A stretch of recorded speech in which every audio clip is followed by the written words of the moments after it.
we have a hot day with plenty of sun, meant for folks to go out to the beach and take advantage of it.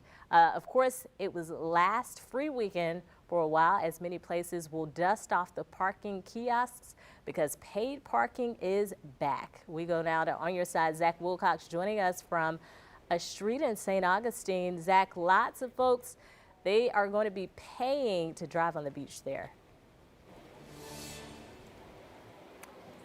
Yeah, Destiny, it's hard to believe that it was the off season today, but it was the last weekend of the off season with all that great weather, which means that the season's going to start next week, March 1st, which is Wednesday, is when a lot of different jurisdictions are going to start charging to drive up on the beach or park at the beach. That includes this one here in St. Augustine, where they've closed the gate now, but there are a lot of cars here all driving on. I've never seen so many Jeeps and large four-wheel drive trucks in one go, because I tried to take it in our all-wheel drive car, and I tell you what, I got about 50 feet out there and I realized I think I'm a little too faint of heart to be driving on this beach access point. And I talked with a few folks who mentioned that they've lived here for a while. They've even gotten cars to drive on the beach, and they actually like it once the paid season starts because they feel like it's not too much out of their pocket, and that way it'll provide somebody here taking the money to issue the passes, and that way they can warn people, hey, your car probably shouldn't be on the beach, because I wasn't the only one having an issue out there. There was actually a Nissan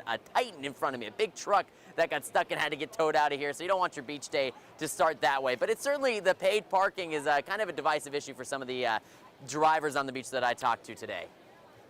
I just would like for the visitors to pay for the beaches instead of the residents. This is probably the best bang for your buck for $50 for an entire season, parking on the beach and being able to just walk onto the sand and they have full access to the beach.